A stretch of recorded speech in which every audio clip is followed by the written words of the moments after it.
Fala, seus cristãos cansados, graça e paz a todos os santos da internet. Bora mergulhar mais uma vez no Evangelho de João, que está sendo o foco da escola sabatina desse trimestre. A gente já sabe que João ele gosta de trabalhar com ironias, com uma narrativa cheia de camadas, de nuances, né? E no estudo de hoje a gente vai explorar como que ele constrói o clímax do Evangelho com a cruz. E não só com a cruz, mas também com a ressurreição e o surgimento de uma nova criação, tudo isso de uma forma que desafia as nossas expectativas humanas e redefine o que significa de fato ter vitória, ter poder e fazer parte de uma comunidade. Tá certo? Vamos começar?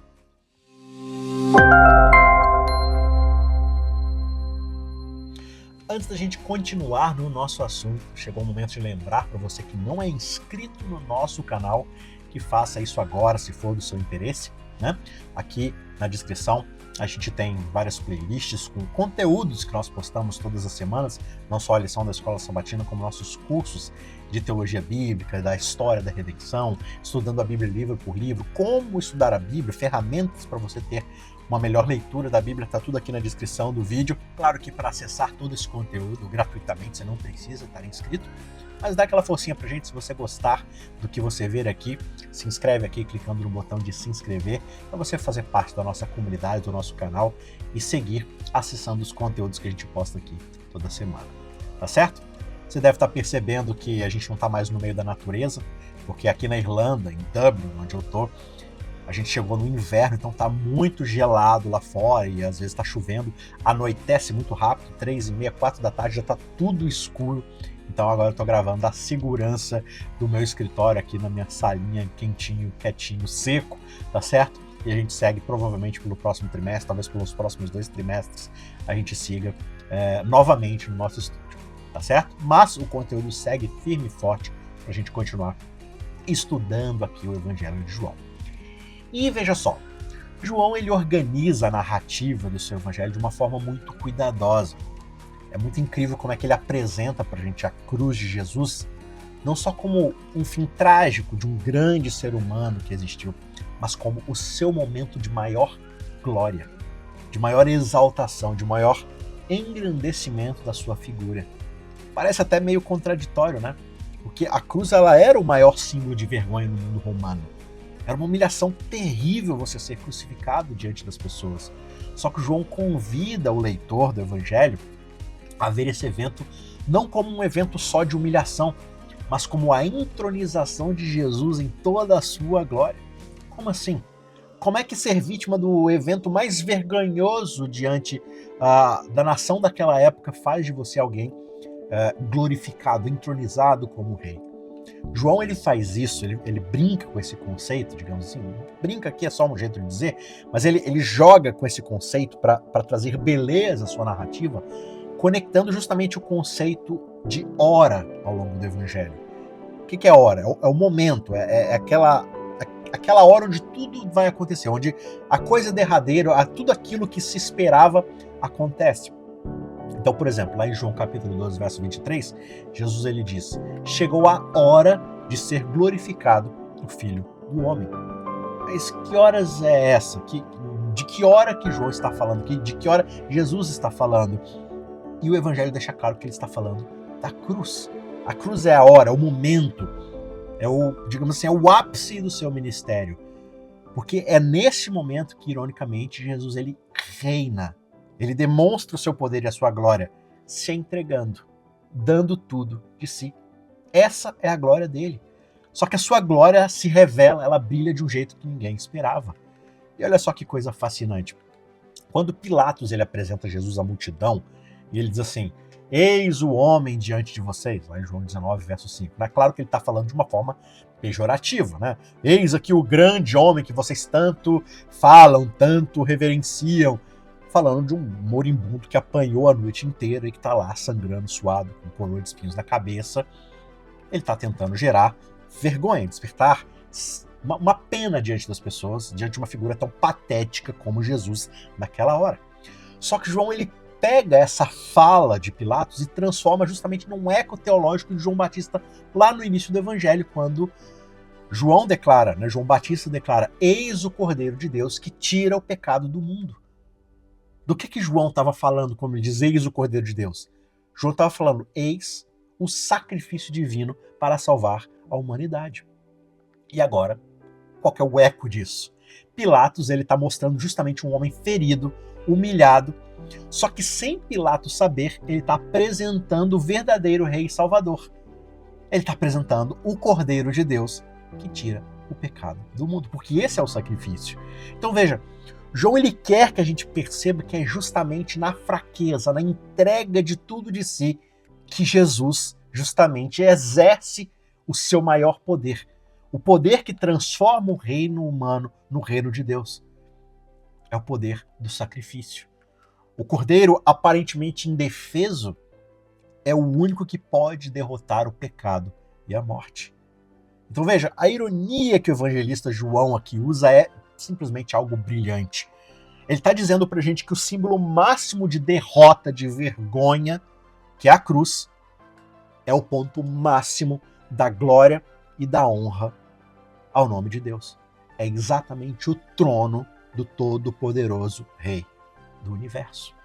Como Paulo vai dizer, Deus pega o pior do homem e apresenta para nós o melhor de Deus. Pensa comigo aqui. Na cruz, Jesus está transformando tudo que nós conhecemos. Isso inclui a forma como a gente se relaciona uns com os outros. Você lembra daquela cena emocionante lá em João 19, 25 a 27? Jesus está no auge do seu sofrimento e aí ele olha para Maria, sua mãe, ele olha para João, seu discípulo amado, e diz: mulher, eis aí o seu filho. E aí ele olha para João e fala: eis aí a tua mãe. Cara, isso é uma cena muito forte. Veja, Jesus ele não está só cuidando da sua mãe, como era esperado na cultura da época, mesmo no seu momento de maior sofrimento, onde qualquer um de nós só pensaria em si mesmo, em buscar algum alívio, ele está ali preocupado com sua mãe, mas tudo bem, isso é normal para a época. Só que ele também está assegurando aqui, inaugurando algo muito maior. Ele está mostrando que a nova comunidade que nasce ali, aos pés da cruz, não é nada baseado em laços biológicos, é baseado na fé. Essa nova família, essa nova comunidade do Cristo, ela é chamada a viver no cuidado mútuo, de amor uns pelos outros, porque é isso que reflete o caráter desse rei, que representa o nosso Deus. E olha só que interessante, logo depois disso acontecer, lá em João 19, verso 30, Jesus ele declara: está consumado, está feito, está pago, está concretizado. E essa frase, ela não é só um ponto final no seu serviço ali sacrificial, mas é como se ele dissesse: Pai, a minha missão aqui na Terra está cumprida. Tudo o que ele veio fazer foi realizado. Essa é a sua hora, a hora onde ele finalmente concretiza, de uma vez por todas, o seu ministério aqui na Terra. Ele derrotou o pecado ali na cruz. E com essa derrota ele reconcilia a humanidade com Deus novamente e inaugura a nova criação. Uma criação onde nós não estamos mais exilados diante de Deus, mas temos acesso ao nosso Pai e Criador. E o que acontece a partir dali, especialmente na ressurreição, não é simplesmente a continuação de uma história, mas é também o começo de uma nova realidade, de uma nova existência.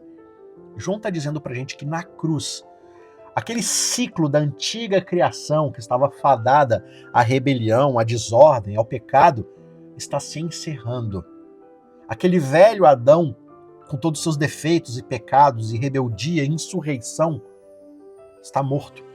E com a sua ressurreição, a ressurreição desse novo Adão, desse segundo Adão, está nascendo uma nova humanidade. Uma humanidade agora que se conecta com Deus, que é fiel a Ele, que o serve, que o ama, que não está mais afastado dele por causa do pecado.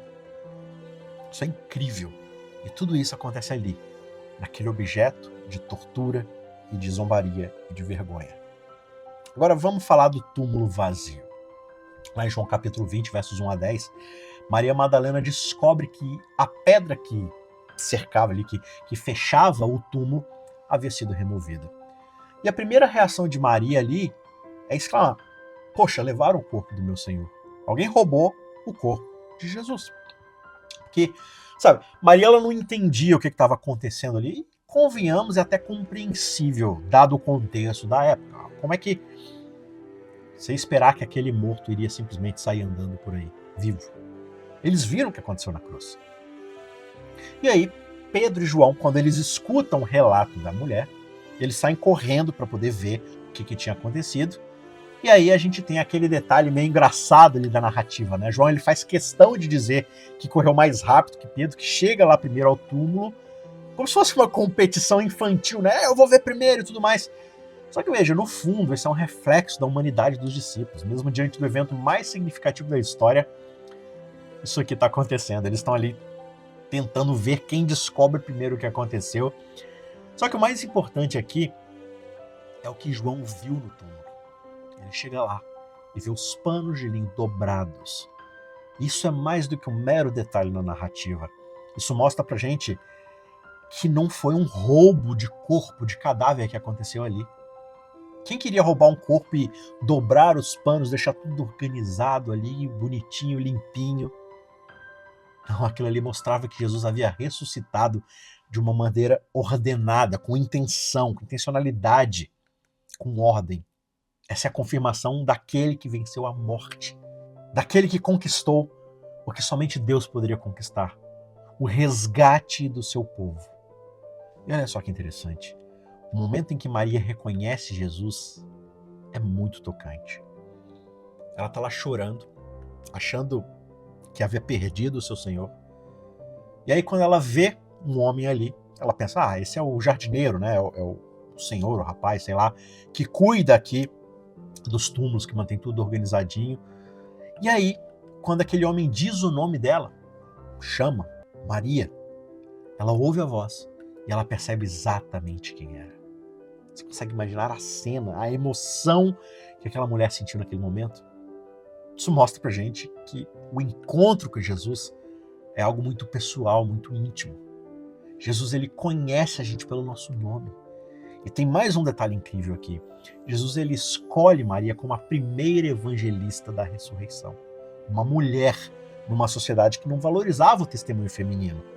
Isso aqui é algo revolucionário para a época. E Jesus diz para aquela mulher, vá dizer aos meus irmãos que eu estou subindo para o meu Pai e Pai de vocês, para o meu Deus e o Deus de vocês. Aqui, nesse momento, Jesus não está simplesmente dando a Maria uma missão, mas também redefinindo a relação entre ele e os seus discípulos. Jesus os chama agora não de servos, mas de irmãos. Porque agora eles fazem parte de uma nova família gerada no ato da morte e da ressurreição do Filho de Deus. Isso é muito poderoso. Significa que por meio dessa ressurreição, eles agora fazem parte direta da mesma família divina que Jesus pertence. O Pai de Jesus é agora o Pai de todos eles, é o nosso Pai. A nova criação está acontecendo diante dos olhos deles. Eles não são mais meros mortais separados de Deus pelo pecado. Agora eles são filhos. Isso é exatamente o cumprimento daquilo que está escrito lá em João 1. Aqueles que nele creram pela fé recebem agora o direito de serem o quê? Chamados filhos de Deus, por causa da ressurreição. E é aqui que entra a grande missão que todos nós temos. Em João 20, 21 a 23, Jesus ele sopra o seu Espírito sobre os discípulos. Eles recebem o Espírito Santo. E ele diz, assim como o Pai me enviou, agora eu envio vocês. Isso remete diretamente lá a Gênesis capítulo 2, verso 7, quando Deus sopra vida em Adão. Agora Jesus está dizendo, vocês fazem parte dessa nova criação, o sopro do Espírito que Adão recebeu lá atrás, agora eu estou soprando sobre vocês para uma nova vida, para uma nova realidade. Então vão e continuem aquilo que eu comecei. Veja, Jesus aqui não está dando o Espírito Santo para esses homens para criar um clube exclusivo de pessoas super espirituais, especiais, não. Ele está capacitando os seus discípulos a fazer pelo mundo aquilo que Jesus já havia feito nesse pequeno círculo de confiança. O chamado dos discípulos é para a continuidade da missão. E é para essa missão que todos nós somos chamados. Pensa comigo, o que isso significa para nós hoje? Significa justamente que a nossa missão Não é apenas repetir o que aqueles primeiros discípulos fizeram, mas discernir como aplicar os valores do reino de Deus no nosso contexto atual, na nossa vida, no nosso dia a dia moderno, contemporâneo. Assim como Jesus enfrentou os desafios da sua época com amor, justiça, verdade, os valores do reino de Deus, todos nós somos chamados a fazer exatamente a mesma coisa. A obra de Jesus, ela está realizada. A sua morte na cruz, só ele poderia ter feito isso. A sua ressurreição é um fato garantido. Mas cada geração agora vai ter a responsabilidade de implementar essa mensagem de uma forma que seja relevante, prática e que transforme a vida das pessoas. E você sabe o que é mais incrível no meio disso tudo? A mensagem de Jesus, ela foi além dos limites culturais e geográficos do mundo judaico. Essa mensagem, ela transcende a sua época, transcende a sua região, e ela alcança povos e culturas que nem estavam pensando em Deus ou esperando o Messias. E isso só foi possível porque os discípulos contextualizaram o evangelho e comunicaram a verdade de forma que ressoou entre as pessoas de várias nações, tribos, línguas. Eles entenderam que o evangelho não era uma fórmula estática, mas uma mensagem viva que se adapta sem perder sua essência. E hoje, a gente precisa continuar esse trabalho. A gente precisa traduzir e contemporaneizar, contextualizar a mensagem para a nossa geração. E olha que interessante, lá em João 20, 24 a 29, quando Tomé finalmente se encontra com Jesus, depois daquele episódio onde ele duvida da ressurreição, Jesus não o repreende. Jesus simplesmente se apresenta para ele, mostra suas mãos, mostra o seu lado ferido e convida Tomé a tocar nas feridas. E qual foi o resultado daquilo? Tomé declara: Senhor meu, Deus meu. E essa é uma declaração de fé tão poderosa que mostra justamente como que o evangelho não é sobre condenar a dúvida das pessoas, não é sobre rechaçar aqueles que não entendem, que não compreendem, que não aceitam plenamente, mas é sobre transformar corações através de um encontro genuíno e pessoal com Cristo, de uma forma transformadora. E isso nos leva a uma lição essencial. O que Jesus realizou é definitivo. Está feito, está pago, mas cada geração agora tem essa missão de tocar, alcançar as pessoas de maneira significativa. A missão não é só sobre proclamar o que aconteceu, mas é viver a transformação que só é possível por causa desse evento. E a forma como Jesus lida com Tomé nos ensina justamente que a nossa abordagem, a nossa metodologia precisa ser inclusiva. Contar com a paciência com aqueles que ainda não compreenderam plenamente, com amor, com acolhimento, dando todo o suporte possível para que as pessoas, a seu tempo, possam conhecer o Jesus que nós conhecemos. E para isso, justamente, nós somos conectados com aquilo que está descrito lá em João 20, 22, o sopro do Espírito Santo. Quando Jesus ele sopra sobre os seus discípulos, ele está simbolicamente, como eu falei, iniciando essa nova criação. Assim como aos discípulos, ele está dando a cada um de nós hoje as ferramentas, o poder para a gente viver e espalhar o reino de Deus de uma forma prática.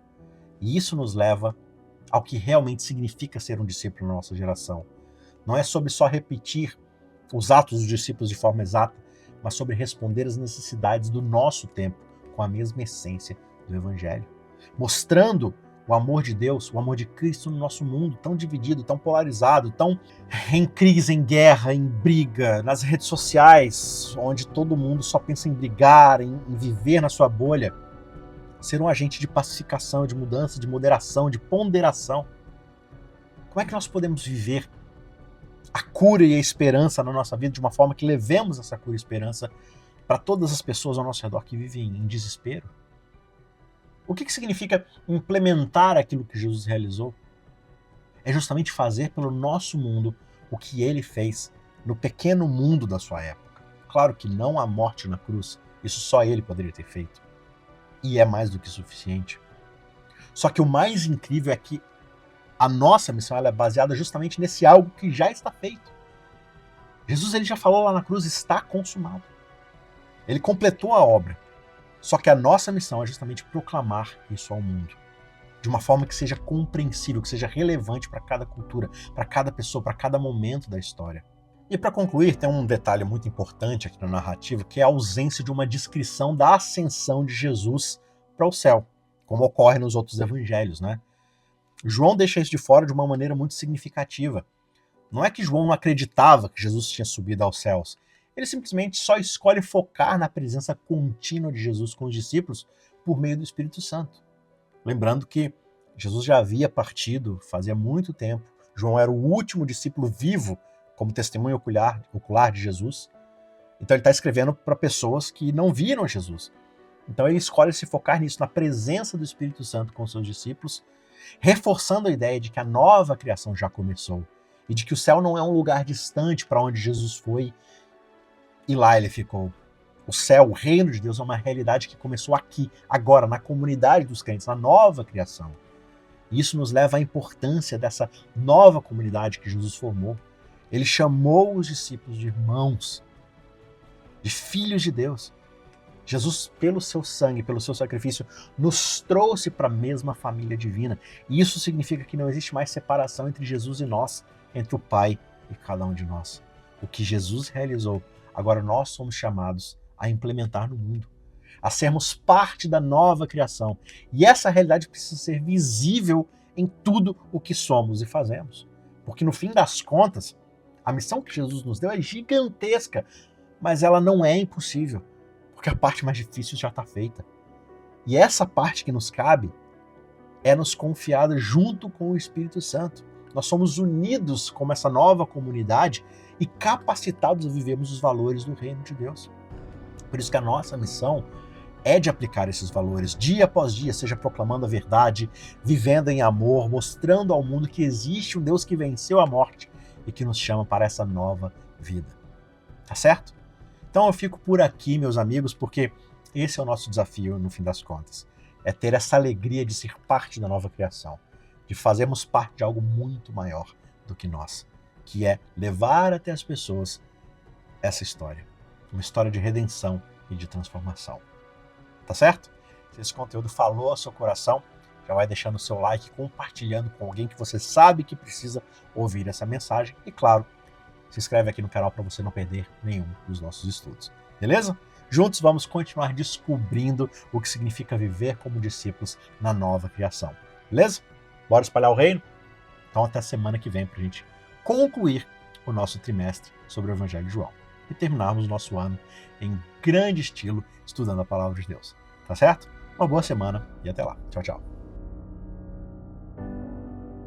Ajude o Cristãos Cansados a continuar produzindo conteúdo cristão gratuito e de qualidade. Os links estão na descrição.